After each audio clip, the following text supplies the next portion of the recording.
What is up, good people? Welcome to the video version of the Tesler-Mabe podcast. You may be aware that there is an audio podcast that has been going since 2015, where I've talked to everyone from Ariel Posen to Kyle Gass from Tenacious D to Frank Iero from My Chemical Romance, and a ton of epic gear people like Josh Scott, Robert Keeley, Brian Wampler, a ton of people. And you can get that wherever you get your audio podcasts. So if you like Spotify, Apple, whatever, there are 300 plus episodes that are there for your listening pleasure whenever you want to check them out. And of course, I'll be trying to put more and more video content out. I've been really lagging on that for years and years, and I'm doing my best to correct that. So as part of that, people have been asking for a video version of the podcast. So here we are. That's what we're doing today. And without further ado, let's get right into this video. Today, I'm talking to Ayla Tesler-Mabe, and she is a fantastic guitarist. She's done a ton of cool things, and we get right into it. She's a very, very cool person, and I think you're really going to enjoy this episode. So let's go.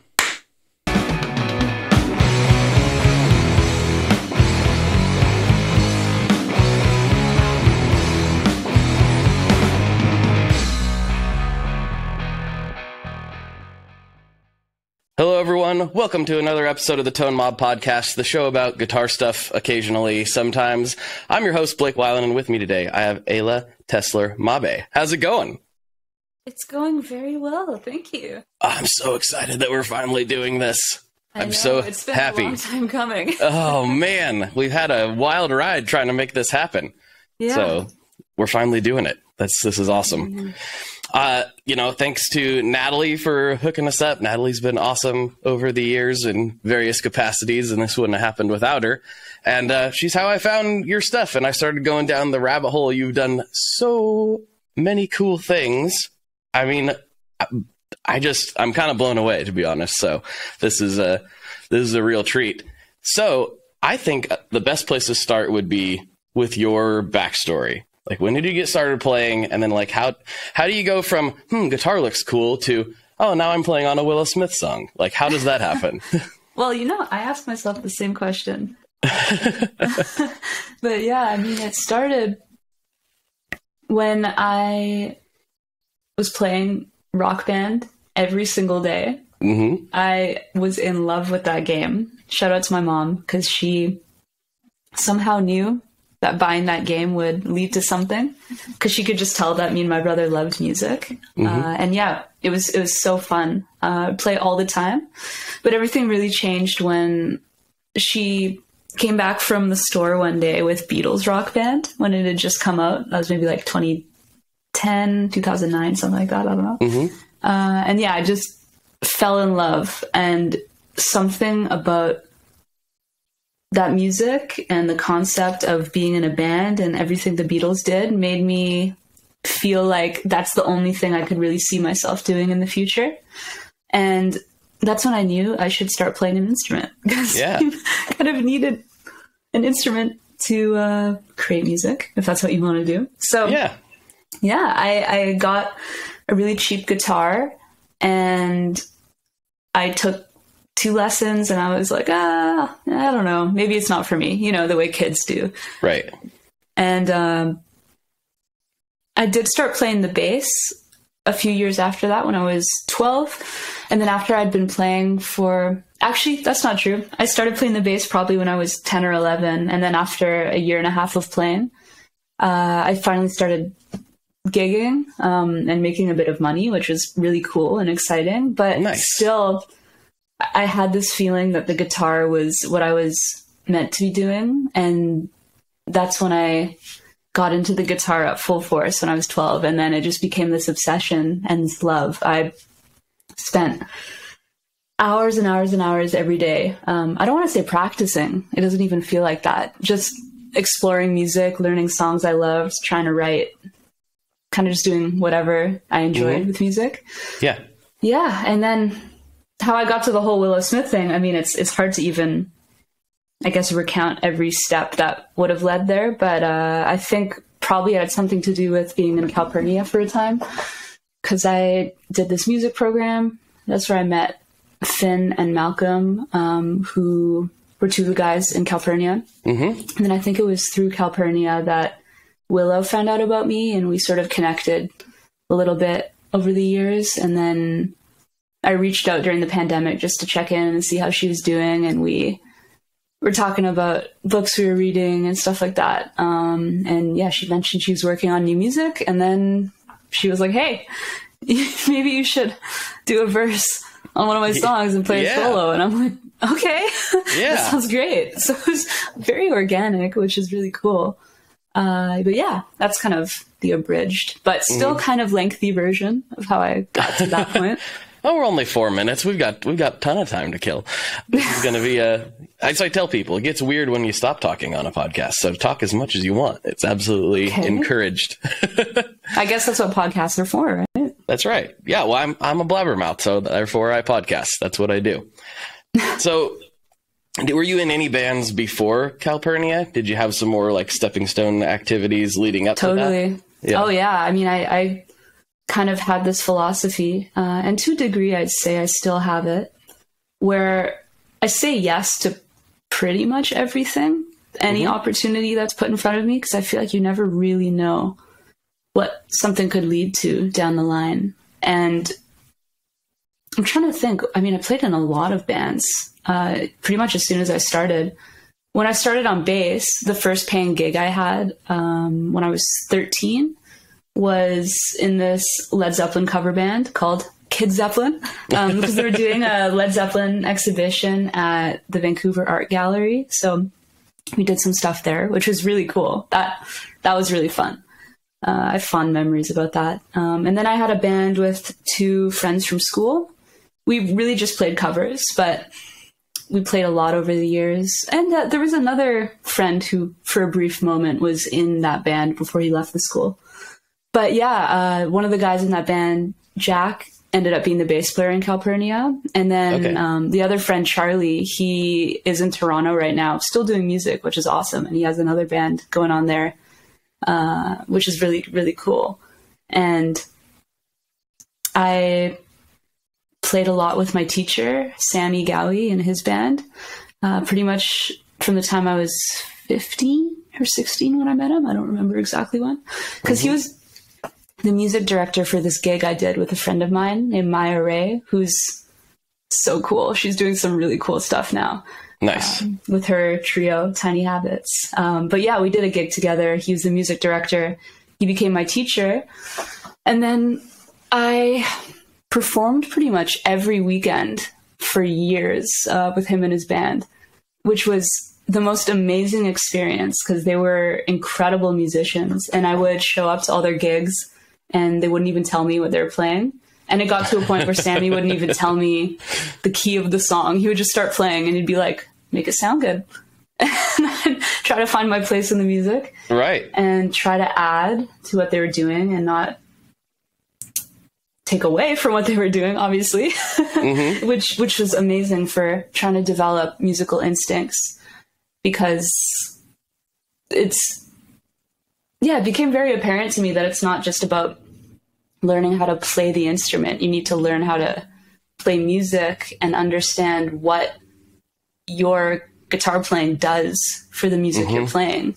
And very quickly he helped me identify bad habits, when I was playing in places where I shouldn't be and wasn't taking a supporting role in the music. And yeah, he'd ask me so many amazing questions, asking me why pretty much any note I played was there in the first place. And then that kind of led to where I am today, where I really try to always think about that, because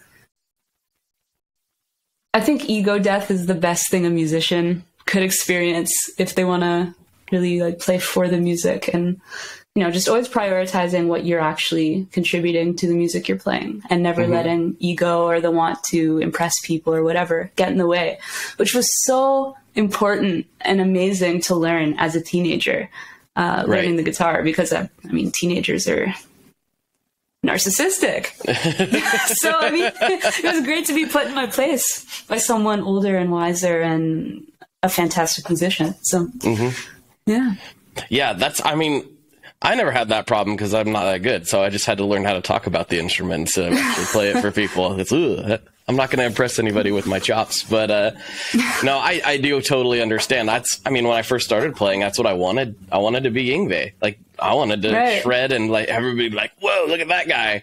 And I think you're right. Having that realization that wasn't going to happen, for me, was important, because then it was like, okay, that's not really that critical. The song is what matters.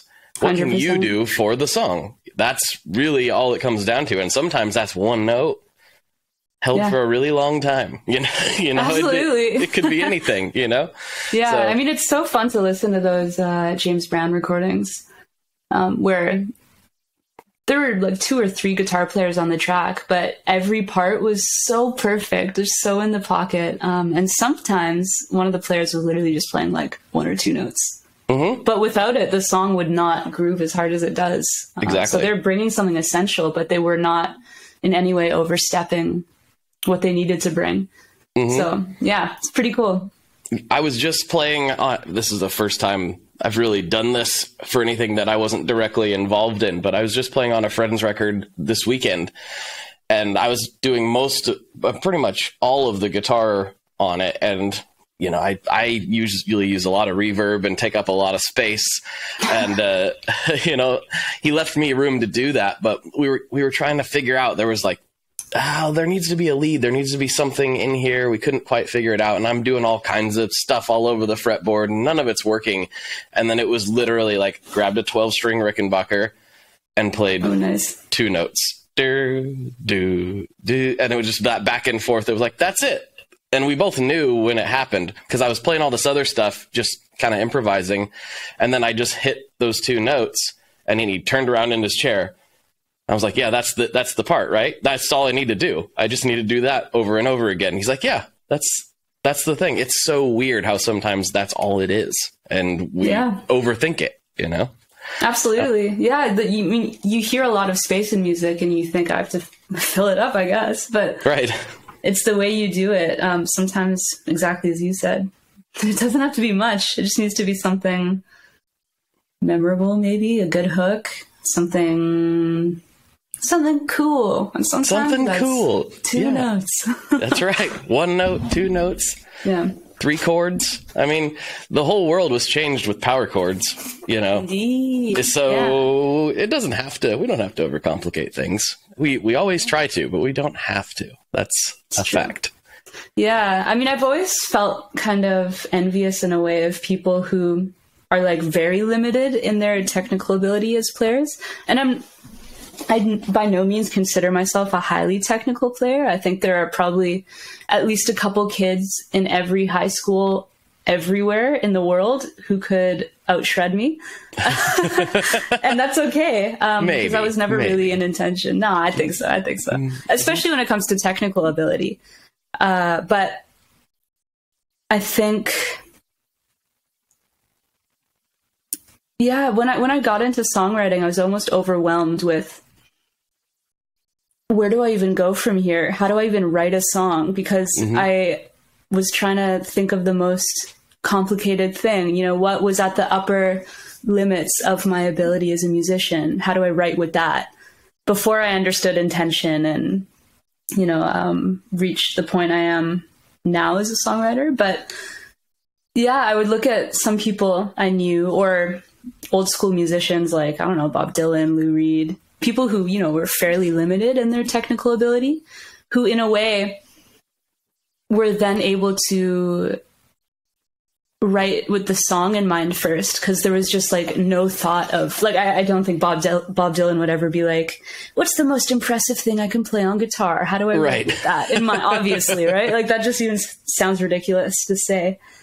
But as a guitar player who has really worked to develop guitar playing ability, it can be hard to, again, get to a place where you prioritize the song over your guitar playing and your shredding, in quotations, or whatever it is, because obviously that's a huge part of guitar playing culture. And it's really I think, crucial to try and shift that mindset, and hard to do because it feels almost like you're not supposed to do that as a guitar player. But I don't know.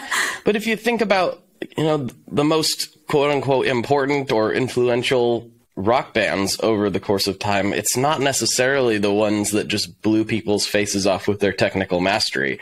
Sometimes it is, but Nirvana was a direct counter to that idea, essentially. Yeah. And they just absolutely changed everything.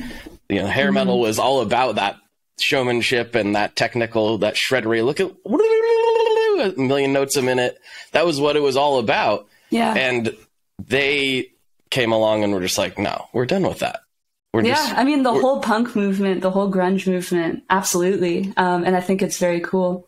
And even in jazz, I think there's a similar movement, when bebop was in full swing in the 40s and 50s and whatever. Miles Davis came along and, kind of wanted to do the complete opposite. And, cool jazz came about, and it was like a reaction to that, where it's like, let's create mood instead of just trying to melt the audience's faces off. Right. But exactly. I think there's a weird disconnect where guitar players especially, and I think this is true of most instrumentalists, and maybe even singers as well, but we are always pushing ourselves, and we have this idea, of course, this sort of pressure that for some reason exists for most people to be the most virtuosic musician you can be.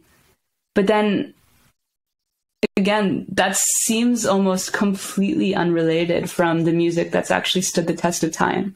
Mm-hmm. And that, I think, was a pretty big realization for me, where I felt this immense pressure to keep pushing myself, to be more technical, to compare myself to people who were more technical than me and whatever. But then I saw that again seemed so irrelevant to creating music that actually reached people. Of course there is, a small, sorry, I hope I don't offend any of the shredder musicians out there, but there's a small demographic of people that do look for really technically impressive music more than anything else. Obviously, there's that whole group of virtuosic shredders that came about in the 80s especially, and then leading to today, there's some unbelievable musicians, playing math rock and instrumental type stuff. And clearly there's a market for that. But when I really thought about the music that made me want to start playing in the first place, and the music that I actually want to create, I was like, I don't really need to do that much technically to get there. And so, I kind of joke with a lot of musicians I know now that I kind of stopped practicing guitar in a way, because I feel like I'm at the level where I can play all of the ideas that I have technically. So now it's just about how can I be the most creative songwriter and producer I can be. Because I have the technical ability to do what I need to do for those songs. And then I think if I ever felt otherwise and I had ideas for a song that were beyond my technical ability, then I guess I'd probably get back to shedding as I once did. But there are only so many hours in a day, and I feel like I haven't yet envisioned a solo in a song that needed to be more technically crazy than something with nice vibrato and tasteful note choices, hopefully. I don't know, but nothing crazy. Mm-hmm. I just hope people can identify that it's me playing and they feel like there's soul in my playing. But I guess my goals have really changed over time. Basically, that's what I'm trying to say. That's the too long to read catchphrase for that whole pile of things I just said. Mm-hmm. Yeah. I can relate to that though. I have said for a long time, I made a video that some people were kind of irritated by, but I still stand by it, that gear, if you're really into gear, it can make you a better player. And people are like, what? No, that's not true. The gear doesn't make the player. And I said, no, it doesn't. But if you're really excited about your new pedal or your new guitar or your new whatever, new plugin, whatever it is, and you spend more time with your instrument as a direct result of that, it's almost impossible that you're not improving in some way, shape, or form. I haven't intentionally practiced in 7-8 years, probably, like a long time. And I'm by no means super technical, but I am way better at guitar than I was 7-8 years ago. I am way better now that I'm like deep into this gear world stuff than I was 5-6 years ago when I started the podcast. Now that I've had like more experience with the guitar and just playing in different scenarios and situations, I am way better. Now, that might not be that encouraging to some people who will hear me and be like, well, you're not that good. But time with the instrument matters a lot. And if gear excites you enough to spend more time with your instrument, I think you're going to be at least marginally better, if not significantly better. Yeah, I totally agree with that. And I think to add to that, that whole side of guitar playing, tone and gear and effects, amps, pedals, whatever, I didn't really realize until fairly recently that it essentially is production as well, because you're building this understanding of how to capture and shape sound. And, you know, when you understand what overdrive does to a guitar signal versus fuzz versus distortion, or how modulation works and like how you can achieve natural chorus, or what it sounds like to use a chorus pedal or to use like a analog old school kind of chorus they were using back in the day. I don't know, whatever it is, that stuff completely applies to production. It applies to songwriting. And I think it makes you a more intentional player as well. So it's not just about like the way that it inspires you to play more and, you know, ultimately become better as a technical player. But I think it probably makes you more conscious about the kind of player you want to be. And it helps you find your voice on the instrument. It helps you understand how to make things sound good, because I think good tone, of course, ultimately comes from the fingers, no doubt. But if you have great tone in your fingers and you have a great ear for how to shape the tone coming from your guitar, coming from your pedals, coming from your amp, whatever, I mean, come on, you'll sound amazing. So, you make a really good point, because I am not a trained, experienced recording engineer by any stretch of the imagination, but I know exactly when I go into my DAW, I'm like, oh, yes, I should order whatever plugins I'm going to use, or, you know, I understand effects order intuitively because I've been obsessing over it on a pedal board or a table or whatever for years and years. So I understood the production side of, or the engineering side, a little bit better than I think your average person, just because it's like, oh yeah, if I put a compressor in the chain, it's here, it's going to react differently than if I put it here, you know. And a lot of people don't come into recording with that knowledge at all. I'm still learning.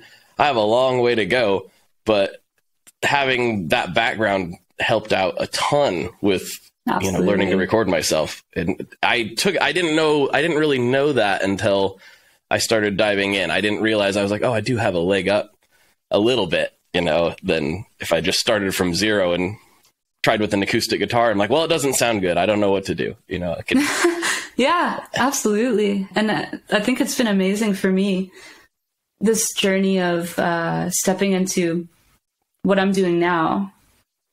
I really would hope that I continue to hone this identity of being a songwriter and a producer and, you know, just like an artist first. But, you know, when I started playing, it was mostly just with the intention of being a guitar player. And then slowly I had the realization that good guitar playing doesn't really mean much unless it's on a good song or a great song even. So then that's where the songwriting passion came from, and the ambition to push myself as a songwriter. But then even that wasn't enough, because it wasn't just about like writing chords and putting a melody over it and lyrics over it for me. I wanted to shape the whole song, but I was like, oh, but I'm not a producer. I can't do that. But then Sammy, this teacher I was talking about, this amazing person, where was I going with this? Yeah, he kind of stopped me in this kind of self-doubt, oh, I'm not a producer kind of narrative. And he was like, but aren't you doing that? Haven't you been doing that since you started playing guitar? Like, you are obsessed with your tone. You work so hard at crafting sound just with your guitar.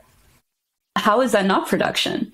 And I was like, oh, maybe you're onto something here. And then when I started writing songs and creating demos and like producing them, I realized that, exactly as you said, so much of that knowledge I was already completely using to create guitar tones. And it applies, right? Like, yeah, okay, maybe you're not putting compressor on a guitar signal.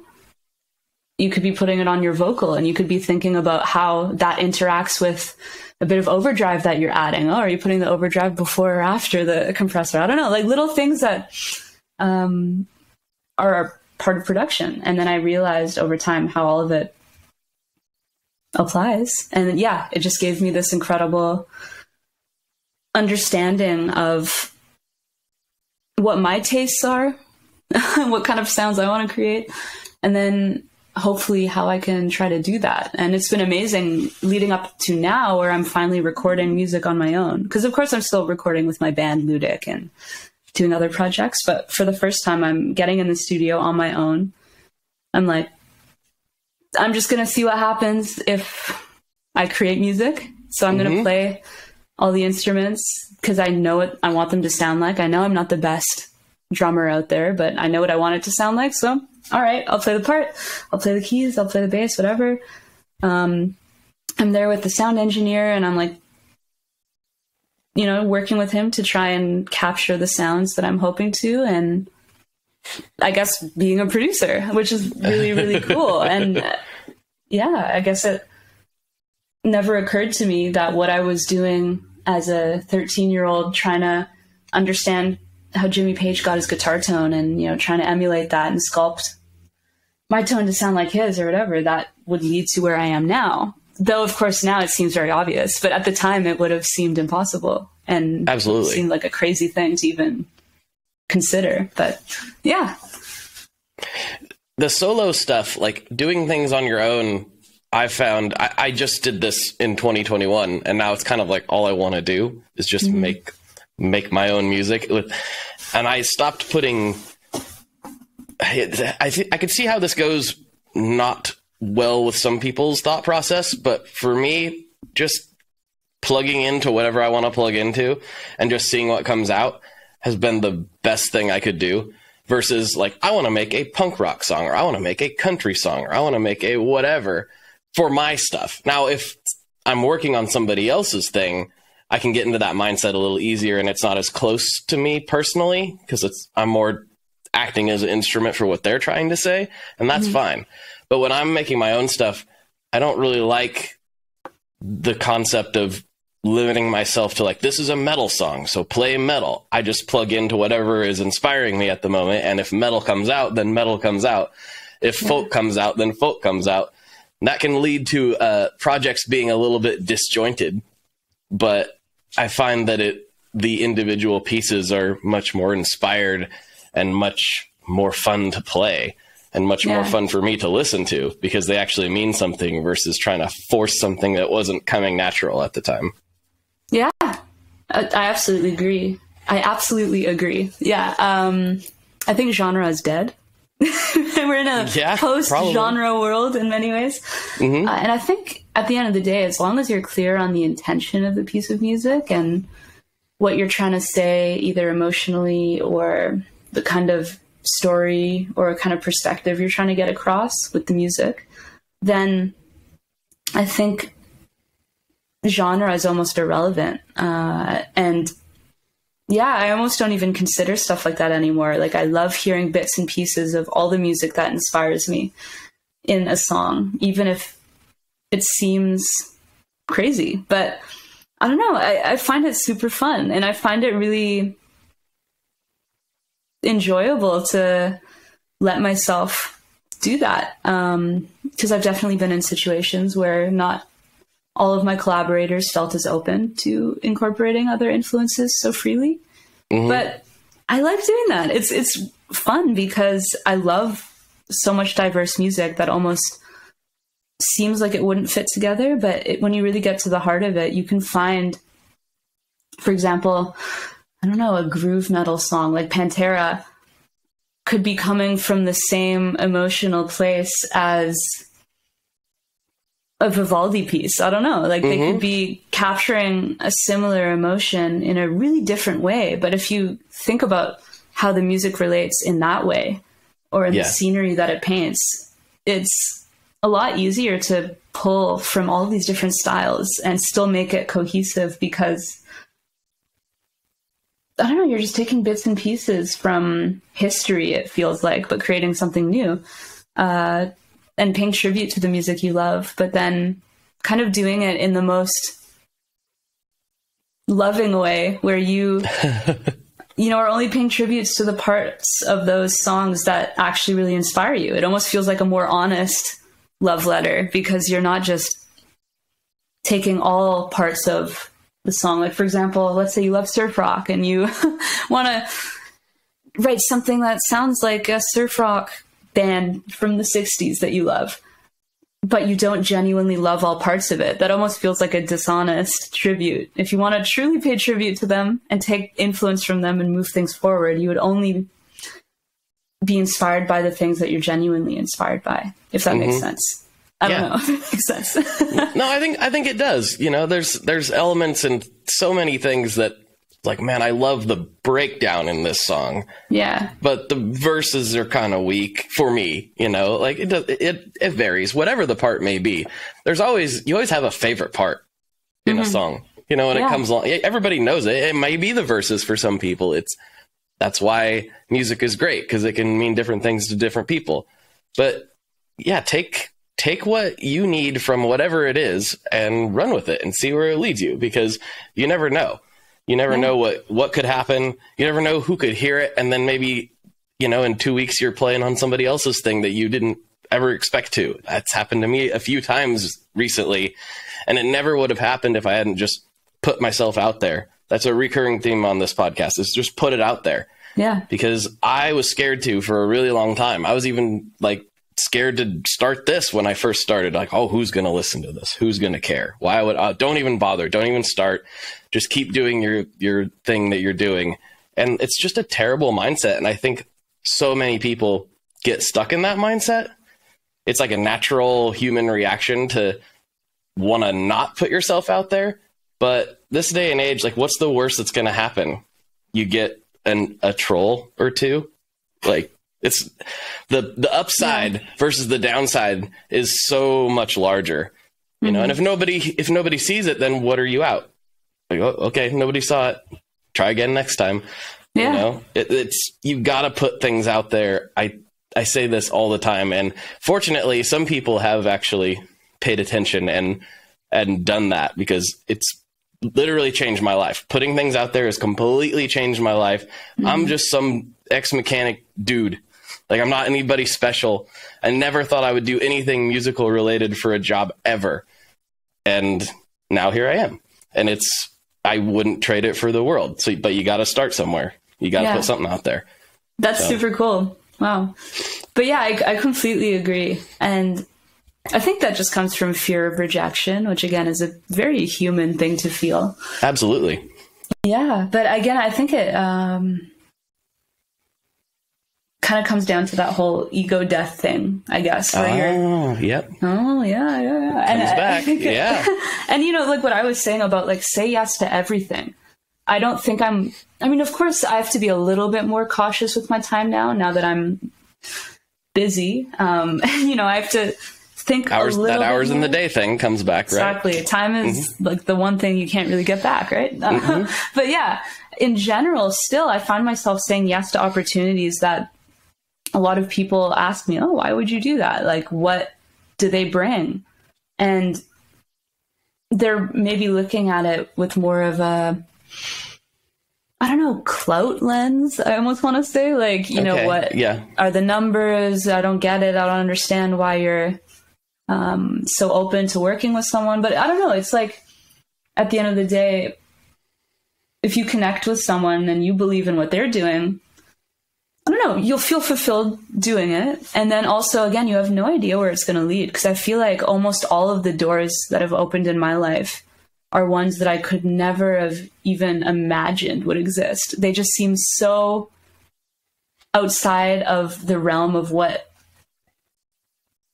anyone would have thought would have happened, if that makes sense. But yeah, I think you just never really know. And I can think of so many examples like that in my life. It's really interesting.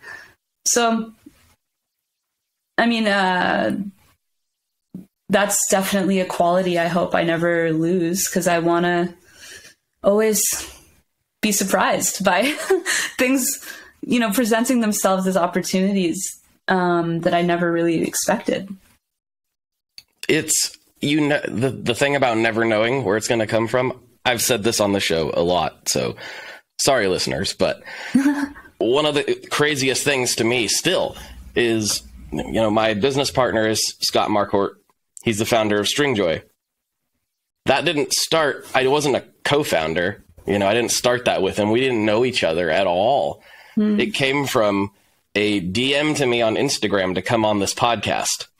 He messaged me, he was like, hey, I'd love to come on your show. It was like episode 20. And I was like, what, are we going to talk about guitar strings for an hour?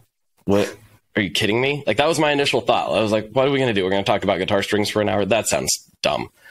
And then we got on the phone before we recorded. And I was like, oh, this guy's super cool.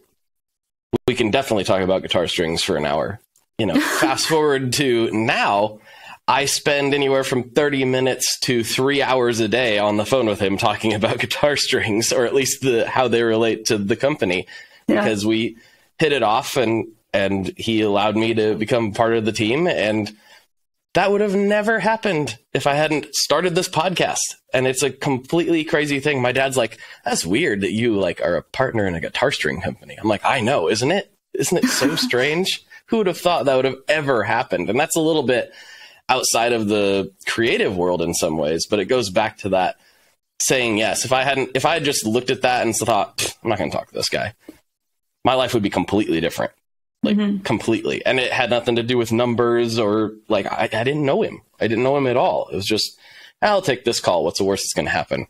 And it was one of the best calls I ever took in my entire life. So, you know, you got to say yes to not everything, but to as many things as you can if they feel right, I think is probably the best way to say it. Yeah. And then it's also getting to the core of what actually feels right to you, because you can start to get overwhelmed with all the other pressures of things we think we should be caring about. Again, you know, the monetary gain I could get from something, you know, what are their numbers looking like? Will I be seen if I do this?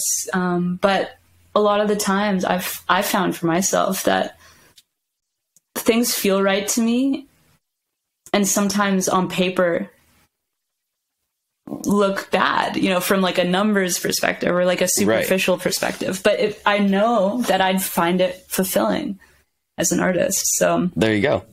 That's all that matters. Yeah. And that's why we do any of this stuff, right? Yeah. If, you know, there are a lot easier ways to make money than trying to pursue a creative endeavor. That's one of the hardest ways to make a living, as far as not physically hard, you know, not like being a roofer or something like that. That's physically very difficult. But being an artist it's a supply and demand thing. Everybody wants to, not everyone, most people want to do something like what we get to do. When I was a little kid, I thought I wanted to be an author or a radio guy. Weirdly, now I'm a podcaster, so it's kind of the same thing. I wanted to do something creative with my life, and I went down the path of that's never going to happen for most of my career prior to this. So we are really fortunate to be able to explore creativity for a living, because most people don't get to. And I think a lot of that does come from doing what feels right and letting letting the heart guide you for, Absolutely. For fear of being Disney here for a second. But it's true. I'm not afraid of being Disney. It's the best thing to be. But yeah, I think it's so true. I think about it every day. I feel ridiculously lucky that I get to do this and make money doing this. And I mean, I guess it's the way things work at the moment. You have to make money to afford things. That's how it works. It's how you eat. But yeah, it's the way it is. But the fact that I get to do that, doing something that I would do for free, and if anything would pay other people to be able to do, incredible. What an amazing thing. That's a very good point. I thought that music was going to be something that just cost me money my whole life. That was my initial thought. I thought, this is my hobby that's going to cost me untold thousands of dollars because I'm addicted to gear. I did not know that the gear would one day somehow pay me back. Literally. I didn't expect that to happen. I wanted it to happen. I didn't expect it though. So yeah, it's cool. And that goes back to the putting it out there thing. If you don't put it out there, you know, we wouldn't be talking. This has been a great conversation. We wouldn't have gotten to do this if we both hadn't taken that first step. It's the thing that you got to do, and it could literally change your life. So do it, people. Whoever's listening to this, go do it.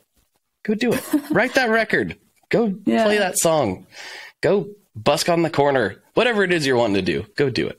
Yeah, because I think life's too short and fleeting to not see what happens if you follow things that if you do the things that you love. Because I don't know, I don't want to regret ever passing up on an opportunity and wondering what could have been, especially when I knew that opportunity felt right for me. I think it's even less about me feeling worried that I missed a possible gain from an opportunity. Like, oh, I wish I pursued that opportunity because who knows what I would have gained from it, like monetarily, or like who would have noticed me or whatever. But more, I regret not doing something that could have been extremely fulfilling to me and made my life richer. And that's scarier. And it's funny. I'm in this time in my life where certain things are coming more full circle, where I've kind of, alongside music, always had a deep love for teaching, for speaking and writing and things like that. And yeah, there was a time where I kind of just assumed I wouldn't really be able to do that because I was doing music. I was like, well, I'm doing music. I'm not doing these other things. But now with this job that I have, you mentioned Natalie at the beginning of the podcast. Yeah. She, for those who likely don't know, she works with the company that I work with, which is Musora, that works with Drumeo and Guitario. Obviously, that's the side of the company I work with the most, and all that. And now I'm getting to do all of these things as well. And they're all connected to music, and they're connected to a purpose I really believe in, because it's all about education and trying to reach more people to help them, pursue music. But it's now made me realize, it's just by luck that I ended up finding this job where I was able to come back to some of the passions that I loved, that I had cast to the side for a bit. But it made me think, well, I'm lucky. What if that hadn't happened? That would have been really sad, because my life is 100 times better now that I'm doing more of the things that really inspire me, that really make me happy, and excited to get out of my bed in the morning. And now I don't want to let that happen again. So I'm really trying to get back into all the things that I love, pretty much, and just seeing what I can do to make them part of my life. Yeah. So let's talk about that a little bit. What does your day-to-day look like these days? That's actually probably an interesting thing that a lot of people don't think about. I suppose not. Fair enough. People are thinking about their own days. You don't need to be thinking about mine. But they're listening to you this far. They're thinking about your day. They're wondering what you do. If they've gotten 43 minutes into this podcast, maybe. So just recently, I finally took on this full-time position with Guitario. Nice. It's funny, these conversations with Jared, if people happen to be familiar with Drumeo, of course, he's like the guy. He's the CEO of all of this. Right. We went for sushi years ago, and he offered this position to me, and it didn't quite fit at the time. Though I was still working with the company for sure, but it was on a more part-time basis as a contractor. Yeah. But now, as of, when did I sign the contract? I don't know, maybe it was a month ago. I mean, I'm doing it full time. And it's also just at the right time in my life to be doing something like this for so many reasons. But yeah, at the moment, I wake up at 6:30 in the morning. Yeah, a little gross. I'm sorry, guys. That's rough. And That's rough. 3 days a week, I drive from Vancouver to Abbotsford, which is like a different city. I don't know. I work there, and we do so much stuff. I'm very inspired by this job at the moment. I get to do a lot of cool stuff and be involved in the direction of the company in many ways, which is such an honor and a very cool role to be able to take on. And of course, we're creating curriculum, recording stuff. We're also, I don't know, we're just working on a lot of stuff. It's not kind of just music education. There's also, I don't know, interviewing artists or, I don't know, whole bunch of stuff. And, I work on that. And then I come home, or if I'm working from home, I stay at home, I guess. And I work on my own music. I, work on any songs that I'm feeling like I want to write, or I create TikToks and stuff. Honestly, I think it's fun because like at the moment I'm just like doing covers of songs that I really love, that I've really always wanted to figure out how to play. So that's fun. And then, nice. I'll maybe see a friend that day if I feel like it, or if they want to hang out or whatever. Mm-hmm. I like to go for walks and listen to music, and I do that almost every day. Maybe I'll do a bit of exercise, try to exercise a few times a week. I might go drive over to my parents' place so I can visit them and my brother and the dogs, my grandma's, if they happen to swing by the house too. On weekends, kind of do the same thing, minus the working. Yeah. And then on Sundays, usually that's when I get together with Max and Rhett from Ludic, and we work on whatever it is we're working on at the time. Mm-hmm. Right now we're writing a lot, which is super exciting and super inspiring and fun. And I try to read before bed when I can.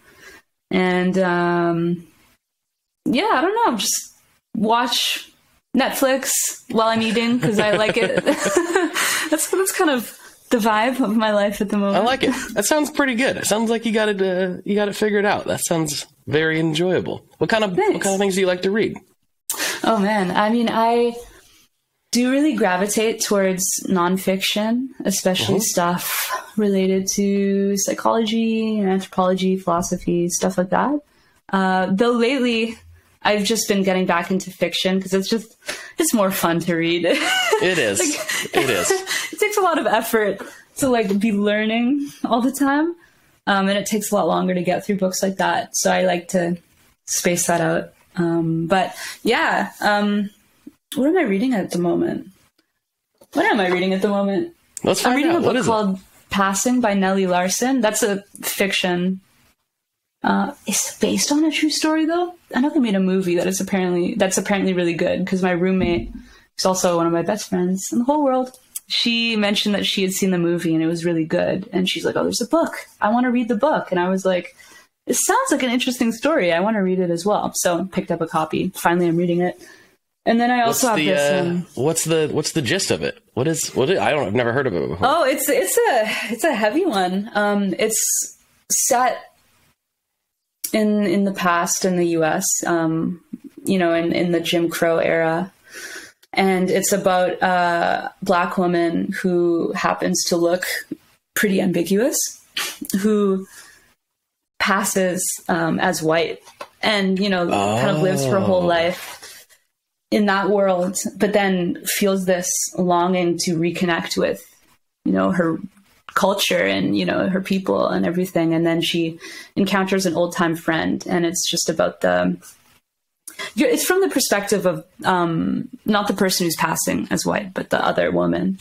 Okay. And her really complex feelings in having this person come back into her life and seeing the way she's chosen to live her life and trying to understand why she's done that and what that experience is like. It's a pretty short book. I'm almost all the way through, but yeah, it's a really interesting one. I'm excited to see the movie once I'm done. Mm-hmm. That does sound good. That sounds really... yeah, like you say, like, I don't know if that's based on a true story or not, but I could super see that happening. Yeah, no, of course. I mean, it's obviously based off of a very real time in history and things that, and situations that people have had to live through. I just wonder if it is explicitly based off of somebody in someone. Particular. Yeah. I'm sure a quick Google search would rectify that. It will be done. Because I will be curious. We will Google. We will Google and probably not report back, but because this podcast will be over. So you guys will have to Google it too. We'll Google it all together in unison. We have to make a pact, guys. We're all going to do it. We're all going to Google this later. Yeah. Yeah. That way we're all on the same page. That sounds really good. Yeah. I actually just started. It sounds kind of weird to say because reading was such an important thing for me growing up. I read. I just started literally this weekend. I'm like, I haven't read anything in a while. That's weird. And there's like a handful of books I've been wanting to read, but I have just not. And it's not entirely bad. I've been filling that time with a lot of guitar playing, so it's not like it's not exactly a problem. But I have been like, I want to read some more. So I just picked up a couple books from a store in Seattle this weekend. That one in particular, I'm really excited to tear into pretty heavily. I've wanted to read it for a long time. So. Well, what kind of stuff do you like reading? What's this book you're talking about? This one's called Please Kill Me, and it's all about the punk scene. Oh, cool! Like from the early days, and it's a what's the word? It's like an oral history from people who were actually there. And I listened to a podcast called No Dogs in Space. It's a huge music podcast, and they cover a lot of punk bands and, you know, things like that. And they were always referencing Please Kill Me. And they keep saying, you got to read, if you like punk rock at all, you have to read this book. And I'm like, oh, I love punk rock. Why haven't I read this book yet? And I was literally at this store in Seattle, and I just happened to see it out of the corner of my eye. I was like, there it is. Give me that thing. Like this is the moment. There's one of those things that it's just a random used bookstore that happened to be by the hotel. My son wanted to go in there. We went in there, rifled through things, and I was literally like about to leave. Like, oh, Please Kill Me. Perfect. Been wanting to read that. So I just started it last night, and so far, very, very good. I really like stories from that scene for some reason. One of my favorite books growing up was it was called Our Band Could Be Your Life. And it was about it was like mini sections of about Black Flag and Dead Kennedys and like all those kind of bands. I don't know why that era fascinates me so much. It fascinates me too. It really does. I've actually really the past month or so been enjoying a lot of punk. I don't know what it is. I've just been feeling drawn to that style of music. And yeah, definitely that era in particular, like when punk really kind of started becoming a thing, I guess, throughout the 70s, and then especially in the 80s, you had some pretty great bands coming in. Yeah, and it's a really interesting scene. And even trying to understand stuff like the Riot Girl scene and where that comes from. And yeah, it's all really, it's cool. I'm also fascinated by those stories. And also, obviously an offshoot of punk, grunge. I feel like the stories that have come from that scene also fascinate me. Because, I mean, there's a lot of darkness there too. Maybe that's why. Absolutely. It's a morbid thing. But it's also super interesting because I feel like it's a deeply human type of music where it's about expressing, I don't know, primal human feelings, but also very meaningful observations about the world we're living in and critiques of the world we're living in and the situations people are subjected to and everything. So it's really interesting. I love it. I think that primal nature is what's always drew me to it. I've always been into it. And I've had a few times in my life where I could just like really release like that, you know, and just, I've just been feeling primal lately. Oh, you know? It feels good to just scream into a microphone sometimes. It just does, you know. I don't know how else to explain it. It doesn't even have to sound good to anyone else. Sometimes I've gotten so worked up, you know, that I'm just out of myself. Yeah. There was actually a song that I did on my solo record where I literally was laying on the floor, like pounding the keyboard on my little Yamaha, I forget what the model is, but it's a little Yamaha keyboard with a bunch of vintage electric piano sounds in it. And I had it ran out to 2 tube amps and ran into a bunch of pedals, and I was literally on the floor just pounding on it. And it's the most guitar sounding thing on the record. It's really funny. That's cool. It sounds like a guitar. This. That's really cool. And I got done and I was like, whoo, where did I go? Like I wasn't. Who was that guy a second ago? Yeah, and I was completely by myself out here. It was just the sound waves that did it to me somehow. I don't know how that happened. It was really weird. That's really interesting. Yeah. And I think that's the punk rock thing that appeals to me, is that being able to just fully release in a sonic way. What it's all about. Yeah. Well, hey, we're getting to the end of the podcast, and I have a few classic questions I like to wrap up on. All right. But before I do that, I like to let the guests take the stage. You know, you're talking to a few thousand people right now. What would you like to say to them? You can shout out your grandma. You can plug anything you want to plug. You can say whatever you want to say. I'll absolutely shout out my grandmas. Love them. They're the best people on the planet. 100%. Grandmas rule. They do.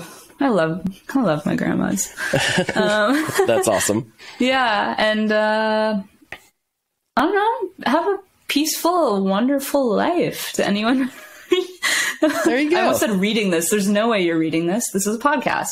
To anyone listening, and yeah, I don't know. I'm excited. I'm writing music. I recorded my first single over the summer. Gonna release it in February. I'm recording another single in a few weeks at the end of October. And then, I don't know, it's just time to put out music. I'm definitely gonna put out more music with my band Ludic. And most of all, again, I hope you have a good day, listener.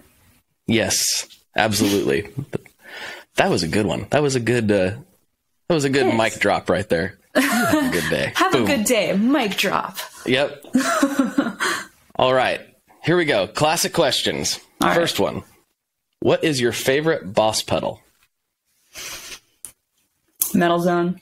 Yeah. I mean, I also the Wazacraft chorus. I do love that. The Wazacraft chorus. That's a good pedal. That's a good one. But mostly Metal Zone, guys.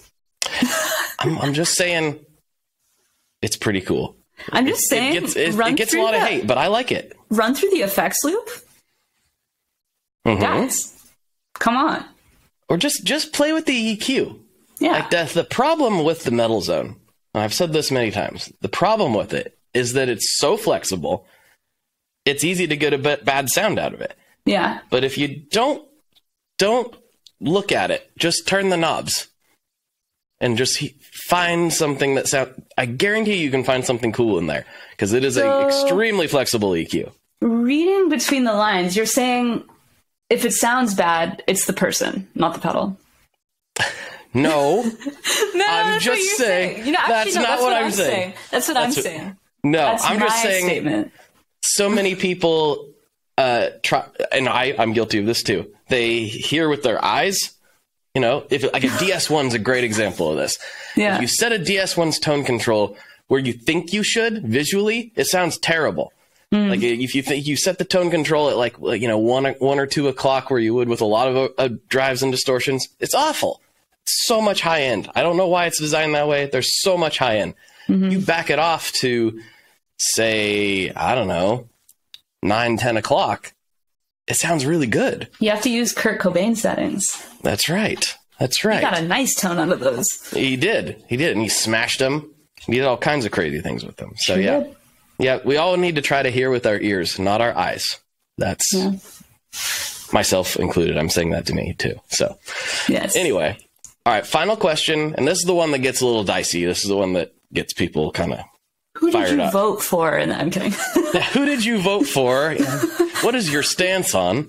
No. What is your favorite kind of pizza? I mean, my relationship to pizza has changed a bit because I went vegan sometime in the past couple of years. But I'm going to say a classic margarita pizza does it for me. Mm-hmm. I love basil. So. It's great. Yeah. A well-done margarita it's a special thing. No doubt. That little bit of char. Some chili flakes on there can be really good too, to add a little extra seasoning and spice on there. Mm-hmm. Do you have a favorite pizzeria? Oh, what a good question. I'm still exploring vegan pizza in Vancouver. Mm-hmm.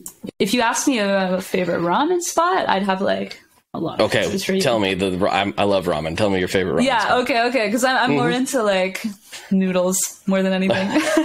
Noodles are great. So in Vancouver, and this is like from a vegan ramen perspective. Okay. I'm going to say no brainer. Zubu was always at the top for me. But recently I went to Danbo and I finally found the right order. Because the thing with Danbo, if anyone's ever been there, you can customize like every single part of it. Okay. And so I've just been trying a bunch of different things and it was always really good, but not Zubu level. But recently I started ordering their miso ramen, which seems obvious, but they have a bunch of different broths. So I just hadn't gotten there yet. And they have a vegan egg it comes with, and you can get this really, really good vegan gyoza if they haven't run out of it as well. And it's just, it's really good. Now it might be up there with Zubu for me. They're really different, but they're both super tasty. Then I put Jinya as second. Jinya's good. Their vegan ramen is good, but it's not quite the same, you know? Yeah. Nice. Oh, I love ramen. I don't have a lot of the best. I don't have a lot of good ramen if I go clear into Portland, I'm just outside of Portland. If I go clear into Portland, I got several options. Oh, for sure. But in my immediate neck of the woods, I don't really have a lot of ramen options. And it's sorry. It's tough. It's tough. It's very difficult to live my life. You know, it's really hard. Yeah, this is the hardest thing someone could go through. But I mean, I moved out a few months ago and I'm in a part of the city where there, for some reason, is this amazing concentration of Southeast Asian restaurants a few blocks from me. Amazing Vietnamese food. I'm living it up, ordering my lemongrass tofu vermicelli all the time. It's so good. That sounds great. Oh. Yeah. I know what I'm having for lunch. I'm going to the Thai place because that's the closest good Asian restaurant to me. So, yes. Yeah. Gotta love a good pad Thai. Absolutely. Well, thank you so much for doing this. This was a blast. I really enjoyed the conversation. I wasn't sure where it was going to go, but I like where it went. That was great. Me too. It was an enjoyable conversation for sure. Thank you very much for doing this. I appreciate it. Likewise. All right, everybody. For Ayla, this is Blake. And as always, folks, good luck and good tones. All right, folks, there you have it. There is another podcast in the can. And as I say on the tail end of the audio version of the podcast, if you need more, you can slide over to Patreon, patreon.com/tonemob, and you'll get access to hundreds of bonus episodes, including some additional conversation with Ayla. We get real weird with it. One of the weirder ones in a while, if you can believe that. Yes, we had a great time, and it helps support the show, keep this thing going, and it's just a really, really helpful thing. It honestly helps way more than you might expect. So for $5 a month, you can get that. For $3 a month, you can get access to the ad-free feed. So if you don't like the YouTube ads that pop up during this, and you don't like the audio ads on the podcast, I totally understand that. Who likes ads? I guess actually some people do like ads. It's kind of weird, but most people don't.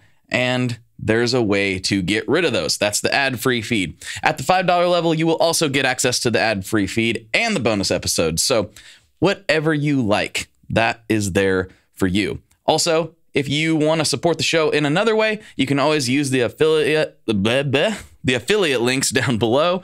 The tonemob.com/sweetwater and tonemob.com/reverb links help out a lot. So thank you for tuning in. I will talk to you on the internet very soon.